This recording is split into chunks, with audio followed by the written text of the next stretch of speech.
দক্ষিণ ভূমধ্যসাগরের ক্রিট দ্বীপের কাছ থেকে বাংলাদেশি সহ ৭৯ অভিবাসন প্রত্যাশীকে উদ্ধার করা হয়েছে। ইউরোপীয় ইউনিয়নের একটি ড্রোন সমুদ্রে ভাসমান ২ নৌকার অবস্থান শনাক্ত করে। পরে সেখানে অভিযান চালিয়ে নৌকা দুটিতে থাকা অভিবাসন প্রত্যাশীদের নিরাপদে উদ্ধার করা হয়।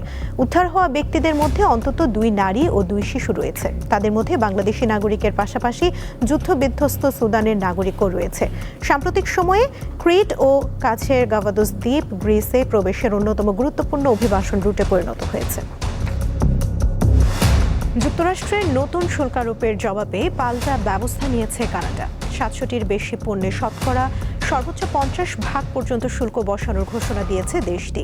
৮ সেপ্টেম্বর থেকে কার্যকর হবে নতুন শুল্ক। কানাডার সরকারি কর্মকর্তারা জানিয়েছে, যুক্তরাষ্ট্রের সঙ্গে বাণিজ্য আলোচনায় অগ্রগতি না হওয়ায় প্রায় $২০ বিলিয়ন পণ্যে নতুন শুল্ক বসতে যাচ্ছে।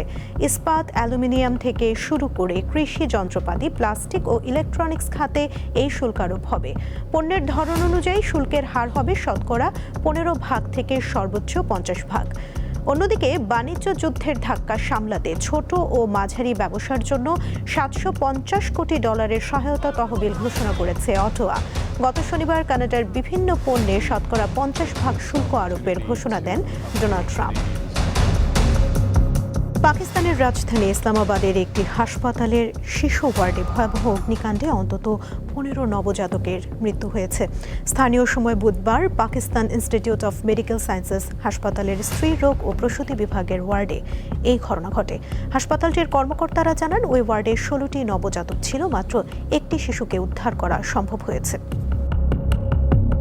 বিশ্বজুড়ে থাকা যুক্তরাষ্ট্রের দূতাবাস ও কনসুলেটগুলোতে ভিসার সাক্ষাৎকার সাময়িকভাবে স্থগিতের ঘোষণা দিয়েছে ট্রাম্প প্রশাসন। দেশটির প্রেসিডেন্ট ডোনাল্ড ট্রাম্পের দ্বিতীয় মেয়াদে চলমান কঠোর অভিবাসন নীতির মধ্যে এই পদক্ষেপ নেওয়া হলো।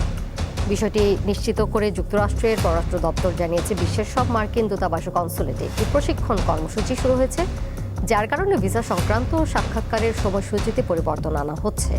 তবে প্রশিক্ষণ কতদিন চলবে, ফের কবে ভিসা আবেদনকারীদের সাক্ষাৎকার শুরু হবে তা নিশ্চিত করেনি যুক্তরাষ্ট্রের পররাষ্ট্র দপ্তর।